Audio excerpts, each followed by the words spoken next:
Pronto, vamos lá, tá? Então, hoje a gente vai falar das paraplegias, tá? Então, a gente já teve uma aula que a gente falou de traumatismo raquimedular, certo? E aí, hoje a gente vai complementar essa aula, tá bom?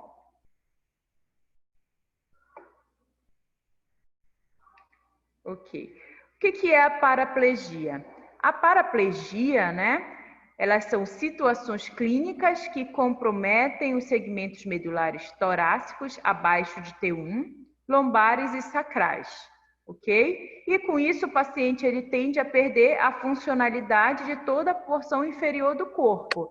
Então, se eu tenho uma lesão de T6, em T6, um TRM, por exemplo, em T6, eu vou perder toda a função da minha região abaixo de T6. Então, vocês precisam compreender, a gente já falou disso lá em TRM, agora a gente só vem reiterar um pouquinho mais, que toda essa região abaixo de T6, seja a parte sensitiva, seja a parte motora, eu vou ter alteração. E essa alteração vai depender do tipo de lesão, ok?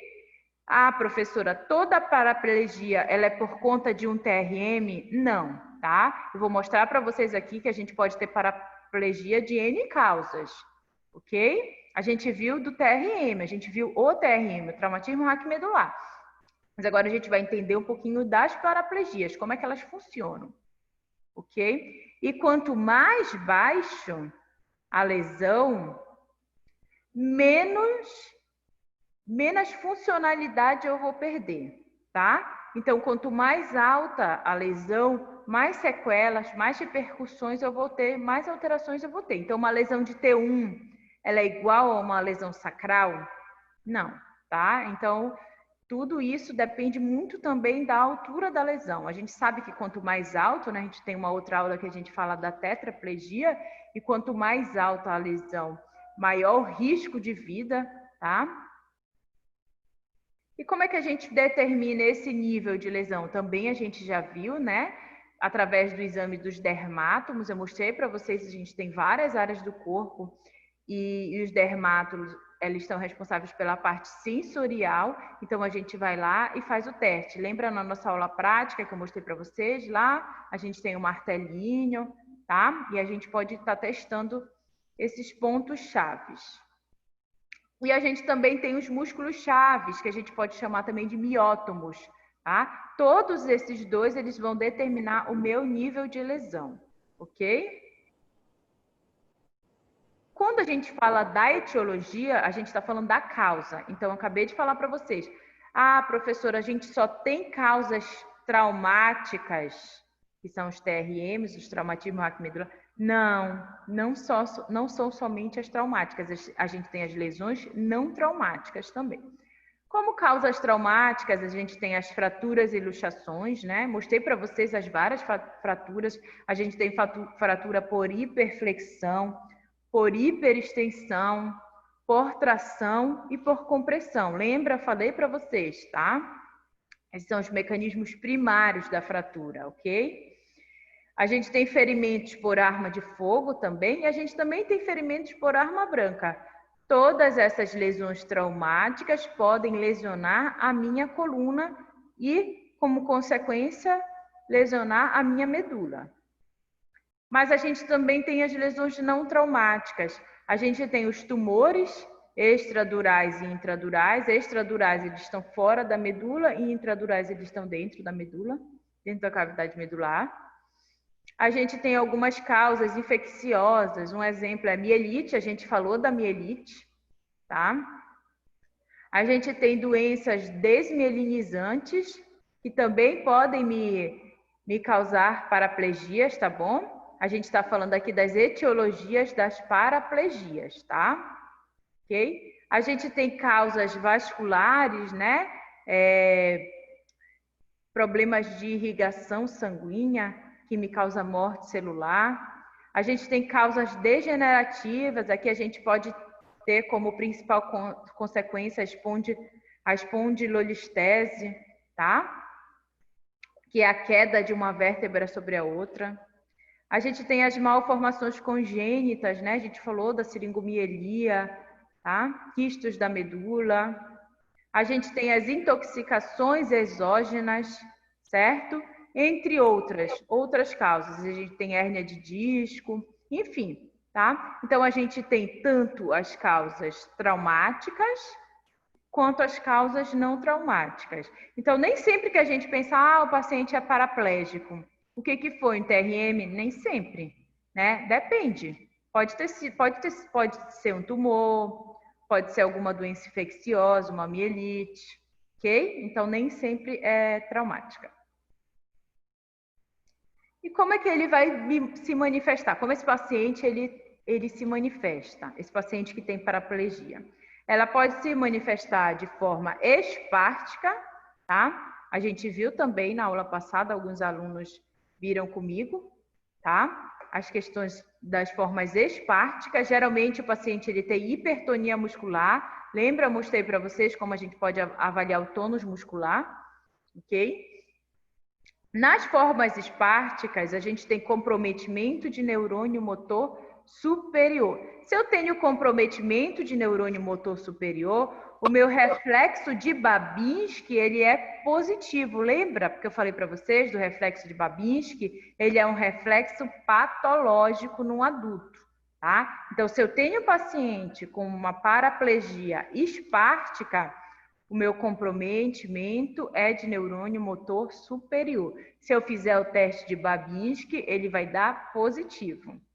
O paciente ele tem hipertonia muscular e ele tem hiperreflexia, tá? Então, outra coisa que eu falei para vocês, que geralmente o paciente que tem hipertonia, ele também tem aumento dos reflexos.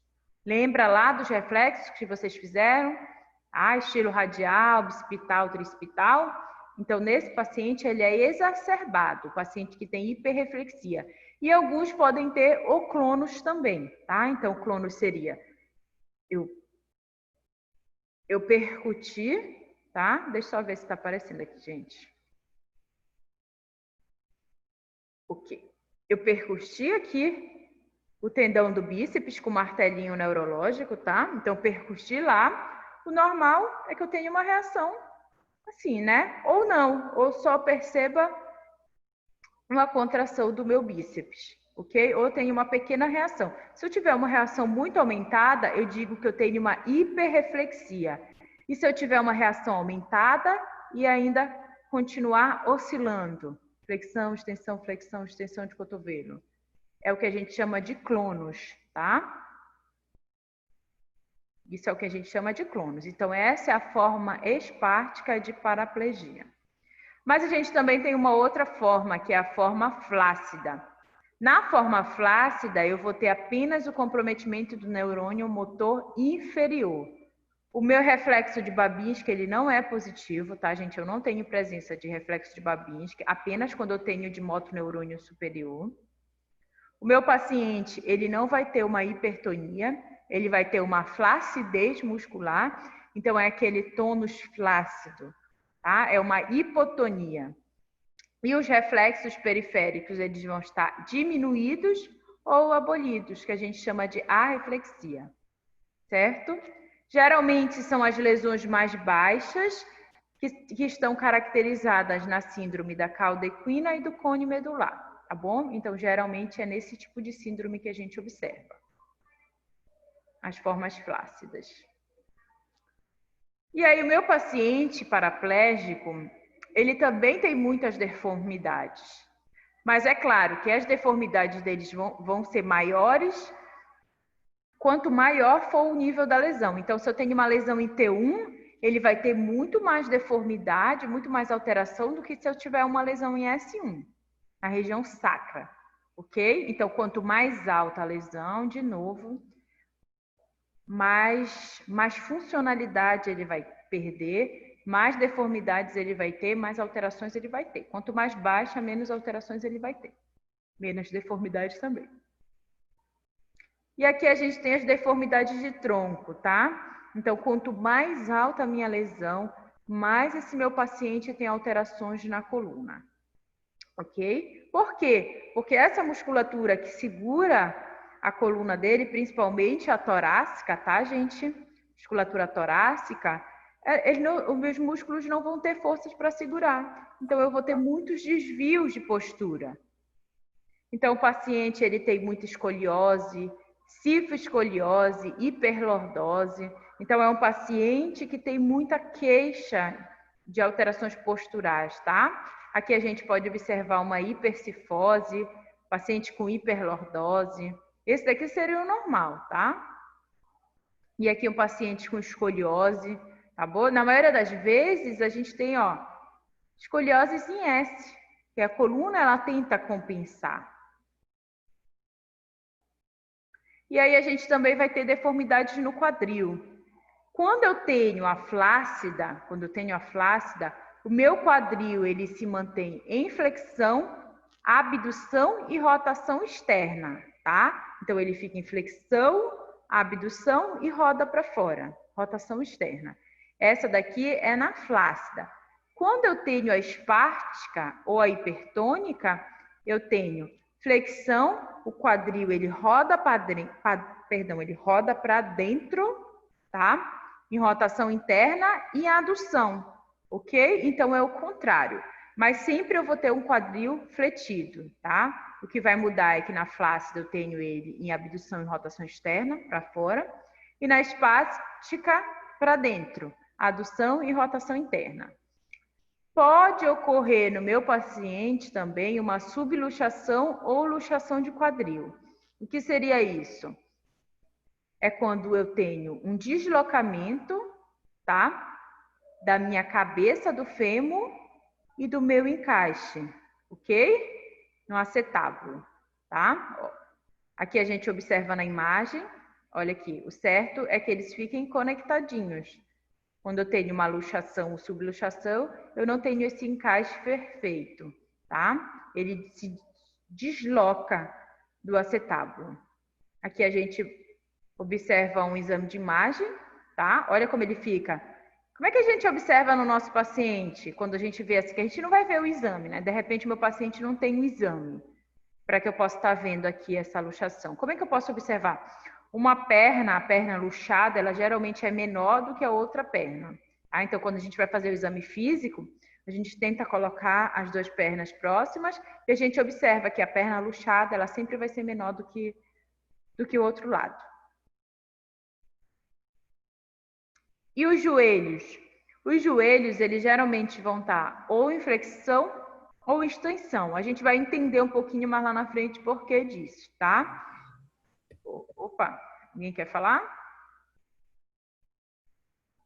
E os meus pés?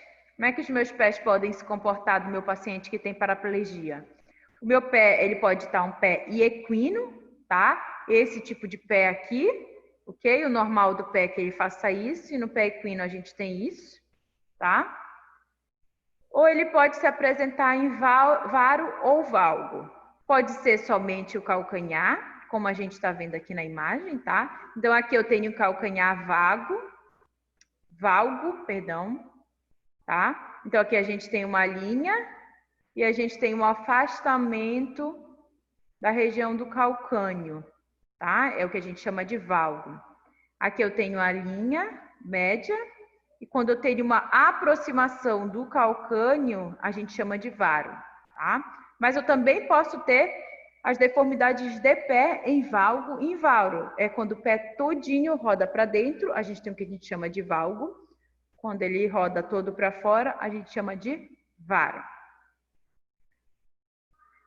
Muitos pacientes, eles também têm posturas rotacionais. Então, além de todas essas posturas escolióticas e essas alterações de cifoses e lordoses, a gente também pode ter postura rotacional. Então, geralmente, a minha coluna, ela rotaciona junto. Então, a gente não tem só essas alterações laterais e antero-posterior, a gente também tem rotacional. Então, além de tudo isso, meu paciente, ele geralmente tem a coluna rodada, o que dificulta ainda mais, né, a questão da mobilização, o paciente sente muita dor, tá? E como é que a gente pode evitar essas deformidades? Ah, professora, o paciente vai ter com certeza, todos vão ter deformidades muito elevadas ou depende, né? Depende. Primeiro a gente já falou, depende da altura, do nível da lesão, tá? Quanto mais alta, mais deformidade eu vou ter, ok? Depende se meu paciente ele faz tratamento, se ele faz a prevenção, ok? Se ele faz o acompanhamento adequado, então tudo isso vai influenciar nas deformidades que meu paciente vai ter. Mas uma coisa é certa, quanto mais alta a lesão, mais deformidades eu vou ter. Como é que eu posso estar evitando? A primeira forma de se evitar essas deformidades é a prevenção, né? Então, se eu já tenho conhecimento, eu, terapeuta, já tenho conhecimento que o meu paciente ele pode vir a ter essas lesões, o que eu preciso fazer? Pensar lá na frente. Então, eu preciso traçar metas de tratamento pensando em evitar essa deformidade, ok? Então, uma das formas de prevenção é realizar os exercícios, cinesioterapia passiva, ok? Depende do que ele conseguir realizar. Outra forma de evitar posicionamento adequado, seja no leito, seja na cadeira de rodas. Então, eu preciso orientar o meu paciente, ou o meu cuidador, o meu familiar, quem estiver presente, quem for acompanhar o meu paciente, eu preciso orientar com relação ao posicionamento adequado, porque boa parte dessas deformidades, elas advêm de um posicionamento inadequado.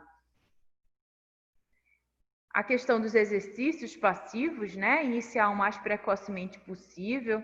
Uso de órteses e talas, tá? Então, aqui para o pé equino, não sei se vocês já viram, tá? Então, a gente tem órteses, inclusive órteses de baixo custo, que a gente pode estar usando no meu paciente quando ele ainda nem está ainda com o pé equino.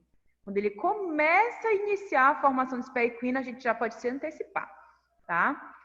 Então, a gente pode usar a órtese para posicionar o pé, ok? As próprias talas para fazer flexão, extensão de joelho, ok?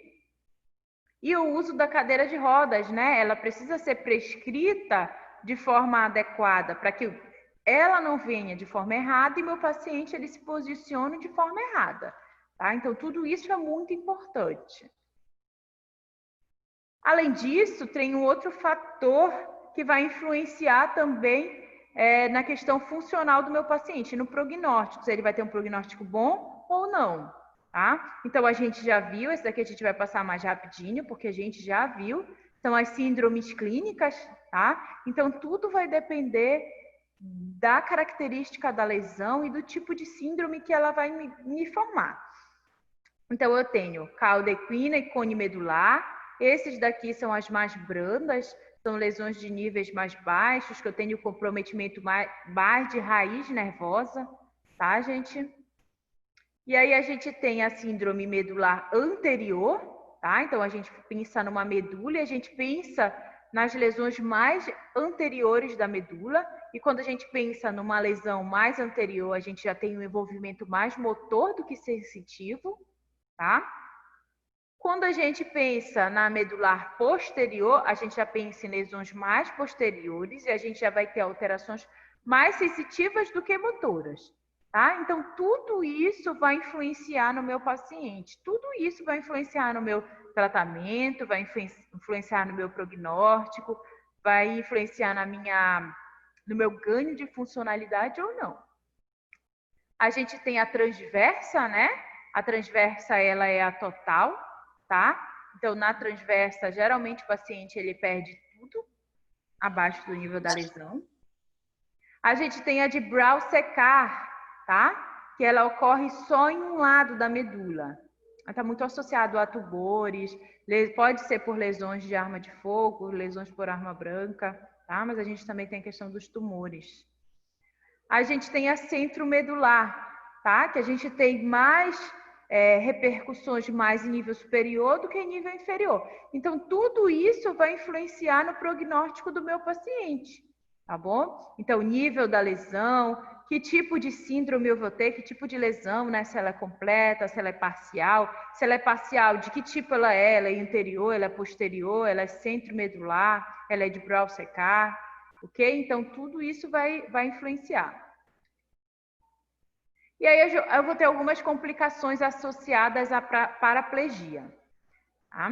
Então, a primeira delas é a disfunção vesical. A disfunção vesical, tá? Ela depende do nível, do tipo e do grau de comprometimento medular. Então, o nível foi alto ou o nível foi mais baixo? Que tipo que foi? Foi que síndrome? Tá? Foi parcial? Foi total? Ok? Então, tudo isso vai influenciar no tipo de disfunção vesical que eu vou ter.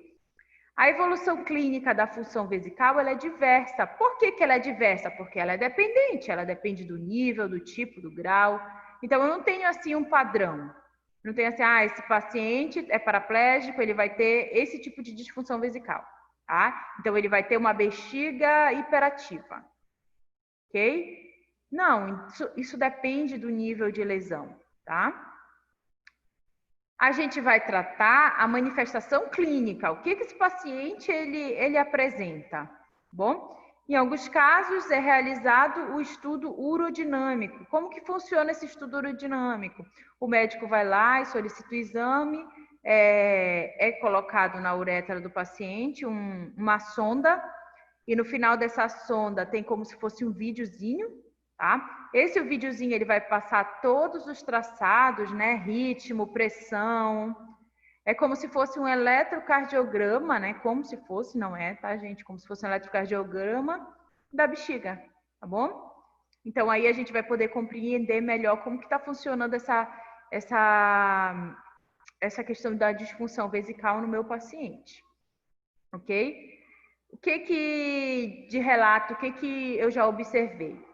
Muitos pacientes, eu tinha uma paciente que ela dizia assim, que ela sabia que a bexiga dela estava cheia e que ela precisava urinar, ela sentia que o rosto dela esquentava, tá? Então ela dizia para mim que sentia que o rosto dela começava a ficar quente, ela sentia uma quentura e ela já se deslocava, ela era paraplégica, se eu não me engano, o nível dela era T5 a T8 por aí.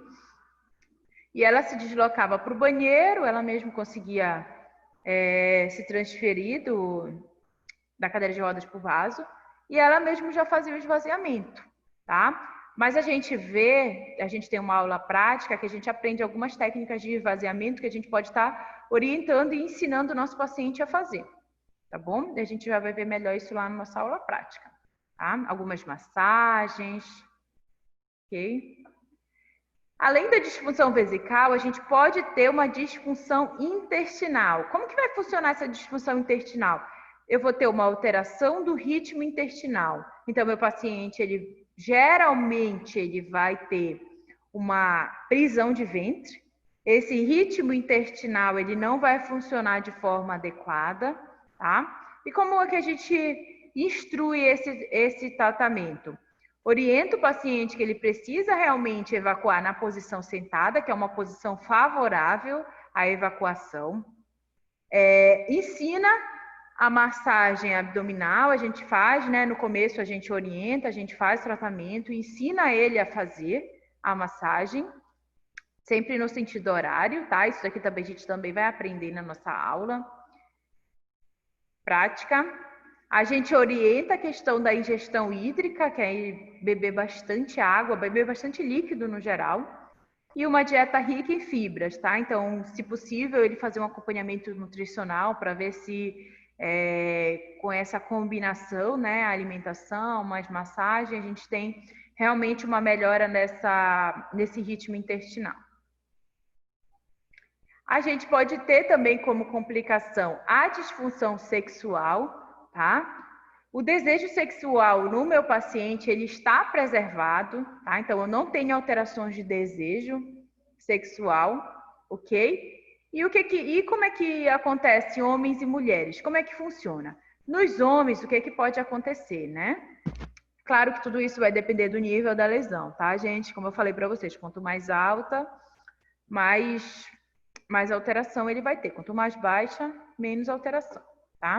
Então, nos homens, as respostas genitais podem estar comprometidas no domínio da ereção. Então, algumas vezes, o homem paraplégico, ele não consegue manter uma ereção, tá?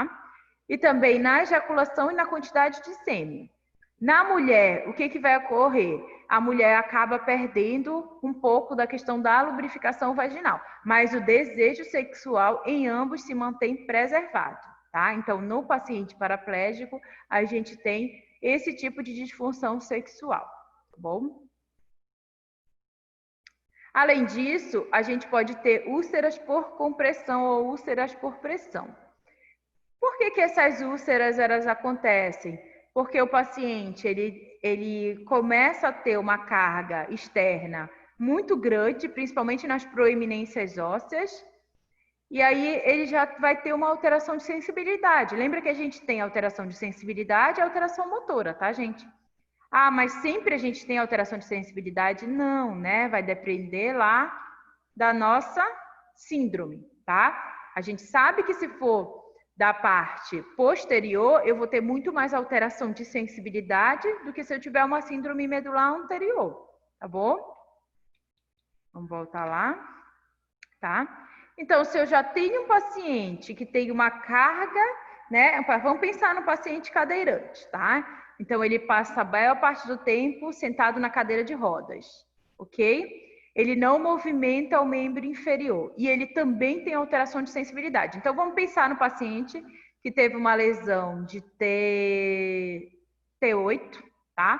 Paciente que teve uma lesão de torácica nível 8, completa. Então, ele perdeu tudo, motora e sensibilidade, tá? Então, ele tá lá, ele tá sentindo um peso. Ele deveria estar sentindo peso, ele deveria estar sentindo dor. Ele já está horas na mesma posição sem se movimentar. O que vai acontecer com essa região? Olha aqui na setinha, gente, acompanhe comigo aqui. São as áreas, principalmente aqui na região do isquio, tá? São as áreas que eu tenho maior proeminência óssea. Então, se a gente ficar sentado numa posição parada, tentem ficar sentado aí, numa posição parada, por 2 horas, sem movimentar nada, vocês vão começar a sentir um incômodo aqui embaixo.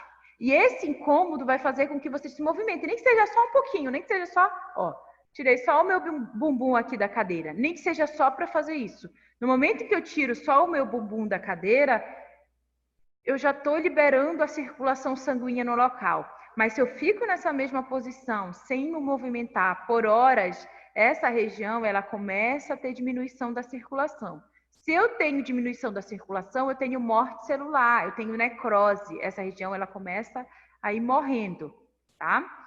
E aí o que eu vou ter aí? Ferida, úlcera. Eu vou começar a ter as feridas se abrindo, tá? Então tem paciente que chega pra gente cheio de úlcera, principalmente aqui, ó, isquio, trocânter, tá? Porque de noite eu preciso também fazer essa mudança. O paciente está dormindo, ou ele mesmo, se ele conseguir, ou o cuidador, quem acompanha ele, enfermeiro, técnico de enfermagem, precisa estar mudando essa posição de 2 em 2 horas, tá? E essas daqui são as regiões que eu mais tenho úlceras por pressão, tá? Então aqui trocânter, aqui ó, na região do maléolo, o joelho nem sempre, tá, gente? Não é tão comum, pode, mas pode acontecer, tá? É o calcanhar, tá? Aqui só se ficar roçando uma perna com a outra, tá bom? Aqui o isquio, principalmente no paciente paraplégico, tá? Paciente paraplégico, ele fica muito tempo na cadeira de rodas. A gente também vai aprender na nossa aula, que a gente vai ter de cadeira de rodas, como ensinar o paciente ele mesmo a descomprimir a região, tá? Então, a gente tem uma aula só de cadeira de rodas que a gente aprende muitas coisas. Lembra que eu falei para algumas turmas que a gente ia simular, né? Tá? Se colocar no lugar do paciente, tá bom? Aí a gente pode ter aqui, mas essas de membro superior é mais para o paciente tetraplégico, ok? A gente também pode ter como complicações associadas a trombose venosa profunda. Por que eu tenho a trombose venosa profunda? Porque o paciente ele tem ausência desse reflexo, que é o reflexo vasomotor. É um reflexo que ele atua na vasoconstrição e na dilatação. Então, ele atua na circulação sanguínea. Se eu tenho uma circulação sanguínea falha, precária, consequente da minha imobilidade, tá? Eu posso ter uma trombose venosa profunda. Como é que eu faço para prevenir isso? Movimentação, tá? Então, essa paciente que eu falei para vocês, que ela era independente, que ela era paraplégica, porém ela era independente, ela era funcional, ela mesma fazia o exercício na perna dela, tá? Então, assim, o paciente paraplégico, ele precisa de um membro superior muito forte, tá? Porque o membro superior dele vai atuar como dois, como superior e como inferior, ok? Então, eles sentem muitas dores nos membros superiores por conta disso, por conta dessa sobrecarga. Então, qual era a orientação? A gente chegou a fazer fisioterapia por um tempo, tá? Mas não teve mais necessidade, porque ela era funcional, né? Então, ficaram as orientações. Então, ela fazia exercícios para membro superior com resistência, para ganhar realmente força muscular. E para membro inferior, ela fazia passivamente. E aí, a gente pode estar ensinando para o nosso paciente, para ele manter em casa, caso ele não consiga manter a fisioterapia, tá? E aí a gente precisa realmente evitar essa imobilidade, tá? Então, imobilidade, não, tá? E com nenhum paciente a gente trabalha a questão da imobilidade. Imobilidade só quando o paciente está pós-operatório, que realmente ele precisa manter imobilidade no local da cirurgia, tá? São alguns raros casos, mas mesmo assim a gente procura trabalhar outras articulações, tá bom? Mas fora isso, imobilidade não, tá? Outra complicação associada são as síndromes dolorosas. Essas síndromes dolorosas, elas podem estar articuladas às estruturas articulares, então articulação, tá? A gente sabe que a articulação, ela precisa de mobilidade, né? Tá? Se eu mantenho uma articulação rígida não, perdão. E se eu mantenho uma perna imóvel, sem movimento, vamos pensar na articulação do joelho, tá? Então, se eu mantenho aquela perna imobilizada por um tempo, quando eu for retirar a mobilização dela e for tentar mobilizar, o que a gente vai perceber? Que essa articulação ela vai estar dura, ela vai estar rígida, tá? Então, como é que a gente pode estar fazendo para prevenir essa dor relacionada à articulação? Movimentação, gente. Prevenindo a imobilidade, tá? Então, na maior parte das vezes, essas síndromes dolorosas, elas estão relacionadas à imobilidade por questões articulares, musculares ou mesmo neurológicas, que é a questão do paciente que não consegue movimentar, tá bom? Aquele paciente que teve uma lesão completa, tá? Mas aí eu já falei para vocês que a gente orienta ele mesmo a fazer o movimento com o membro superior, se possível, tá? A gente também pode ter calcificação periarticular heterotrópica, tá? Essa calcificação ela é de origem desconhecida, ela é de etiologia desconhecida. A maior parte das articulações envolvidas é o quadril e o joelho, tá? Então, a gente geralmente tem uma calcificação na região do quadril do joelho. Isso causa muita dor para o nosso paciente, tá? Como é que a gente pode desconfiar? Eu desconfiei que o meu paciente tem uma calcificação periarticular. Como é que a gente pode estar desconfiando? No local, por exemplo, no joelho, vamos pensar no joelho. A gente vai tocar no local e a gente vai perceber um calor, tá? Aquela região é quente. Aquela região vai ter edema e o paciente vai ter febre de vez em quando, que é a febre asséptica eventual. É uma febre que ela é asséptica, ela não está relacionada a nada, a nenhum tipo de infecção, tá? Então, ela é uma febre que dá de vez em quando. É por conta dessa calcificação periarticular.